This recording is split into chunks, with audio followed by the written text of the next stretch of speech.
Hmm. Yo guys, welcome back to my YouTube channel. Ako nga pala si Valk and my content is about playing free to play, play to earn, and grind to earn games. So right now I'm still playing this game Rohan 2 and I'm at Silva03 playing as free to play and solo player. So let's go. In this video I'm going to talk about the update yesterday. So it's very important to know the updates because if you're not aware sa mga update kahapon is baka mabawasan yung possible na income mo if you are still urging to earn in this game. So, napakaraming na bago guys and hopefully tapusin yung video. It's because, yun nga, sayang din kapag di ka aware sa mga nangyayari sa larong ito. Kasi ang daming nabago guys. So, please end this video. Importante po ito. So, the first thing we need to do about the maintenance is inalis na po nila yung free subscription. Dito, yung level 10, level 50, tsaka level 80. So, to those na nasulit yung subscription, congrats, same as me. Nasulit ko kasi nakuha ko lahat before nakuha ko lahat, nag-level 80 ako, but before siya nawala. So, yun yung first update. And then second update is yung yung subscription. Kapag nag-subscribe ka, di na lang Sapphire yung makukuha mo. Meron na rin lang siyang kasamang dalawang scroll, which is very laking tulong din siya because kapag gamitin mo siya sa dungeon, make sure na gagamitan nyo lang siya sa dungeon or sa PvP kasi yun nga, malaking bagay yung stats na nabibigay ng scroll. So yun, una is yung Sapphire, yung scroll. Pangalawa is yung obtainable crowns. Kapag nag-subscribe ka, yung crowns is may dagdag siyang 10%. So compare sa normal nang na walang subscription. So as you can see, medyo malaki na yung bigayan ng crowns kasi may dagdag siyang 10%. Yeah. And then of course, yung yung market transaction fee dito. So dati 15% po yung yung trade fee niya, yung parang gas fee niya. Ngayon 10% na lang. And then next that is yung sa cron trade dito. So same pa rin, 10% last time yung before update, and then pagkatapos is 10% pa rin. And then sa 1:1 trade, so 15% pa rin, walang pinagbago. And then of course, yung minting ng ruby dati walang iba kapag nag-mint ka ng ruby, 1:1. Ngayon meron na siyang tax na 10%. So, meron akong ruby ngayon na 2,259. So, if i-mint ko yan lahat tomorrow, is mawawala dyan is around 230 din. So, magiging 2,000 na lang yung ruby na makukuha ko siya sa wallet. So, yun guys. Yun yung kapag nag-subscribe ka. And then good news, at the same time bad news. Merong update si Rohan about sa mga free to play kagaya ng sa yung mga sa altcoin, then basta yung yung mga di kaya mag-subscribe. So dati wala siyang nakukuhang tradable crowns. Ngayon meron na from level 1 to 80.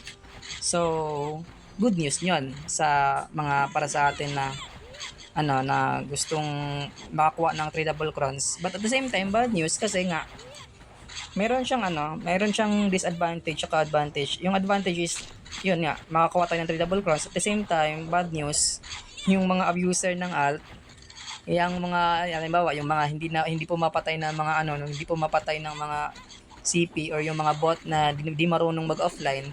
So sila 24/7 sila makakapag-farm, tayo hindi, 6 hours lang.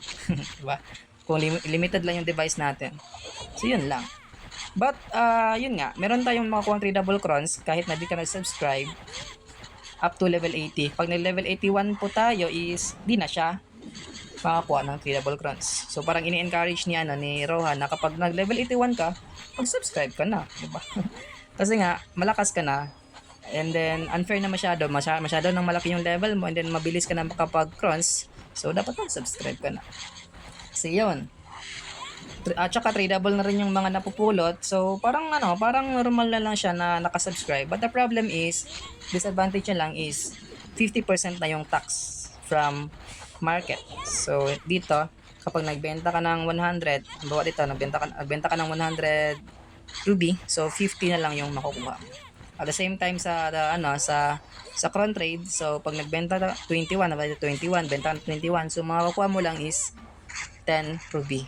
So, parang win-win na rin yun para sa mga nag-subscribe. Kasi kapag nag-subscribe ka, liit lang ng tax compare sa di ka nag-subscribe. So, for me, not bad. Meron siyang advantage at disadvantage. So, depende na rin yun sa sipag mo, guys. Kapag gusto mo pa rin kumita. But if pagod ka na, so why not? Di ba? Minsan, di naman masyadong matagal yung grind dito. Around 2 to 3 hours. Di ba? So, 2 to 3 hours, but still, I can get up to 5,000 to 6,000 rupees per week. Weekly kasi yung cash out ko, guys. So, yun. And then, kapag di ka nag-subscribe, problema is di mo rin magagamit yung guild. Yun lang. Makakagamit ka ng market, ng 1:1 trade, ng crown trade. Laki din ng tax niya, but hindi ka makakagamit ng guild storage. Yun lang. So di mo ma-maximize yung pag-abuse ng guild storage.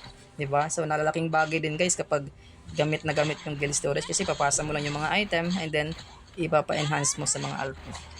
But yun nga, good pa rin kasi binigyan tayo ng chance ni Nightcrow na makakuha ng tradable, but yun lang, malaki yung tax. So yun lang. But also pala, guys, ito napakalaking bagay, guys, na kailangan yung malaman. Itong minting sa alt niyo. So dati kasi, guys, kapag nag-mint ako ng ruby, 1:1 trade. So but ngayon 50% na siya. So anong problema dun? Ngayon hindi na siya pwede wallet to wallet. Dati kasi, guys, rekta ako sa wallet, and kapag napunta sa wallet ko, rekta na ako sa main wallet ko. So, or iisang wallet lang. Kapag iisang wallet lang, so, liit lang ng tax. Walang tax. So, ngayon, dati kasi walang tax, kaya nakakatipid ako compare sa 15% tax dati. So, ngayon, pipiliin ko na lang yung 15% tax compare sa 50% tax. So, yun. Di na siya pwede wallet to wallet. Nabawa nito, i-mint mo yung yung ruby mo into wallet. No, 50% na siya. So, the best way to do is ghost trade na lang. So, benta ka sa main mo ng price na same sa alt mo, and then ipasa mo sa main mo. 15% lang yun, guys. Compare sa mint mo siya through wallet. So, yun yung pinaka-importante na malaman natin, guys, yung about sa pag-mint ng ruby sa ating alt. So it's better to ghost trade na lang compare siya sa pag-mint or sa pwede rin sa 1:1 trade. Kasi yung makaka-benefits naman ng ruby is yung main mo. But may problema kasi sa 1:2 trade minsan di ka makapag-trade kapag paulit-ulit na. So yun. And then ano pa ba? So yun lang naman, guys. Daming advantage. But for me, kapag marami kang account, then sipagan mo lang sa pag-login, kahit na logout mo lang ng meron kang alt account, login mo lang, then hunter helping on mo lang, on mo lang yung hunting helper pagkatapos mo kumuha ng daily quest, 'di ba? So 6 hours, laking bagay na yun, guys, kasi ilang time ba makukuha sa pag-login logout mo, 'di ba? Halos 2 minutes lang or 3 minutes. So yun nga. And then kapag nag-upgrade ka, gamitin nyo lang yung 1:1 trade. Kasi benta mo ng piso, di naman siya ganun kalaki yung bawas. Then balik mo na naman sa main mo.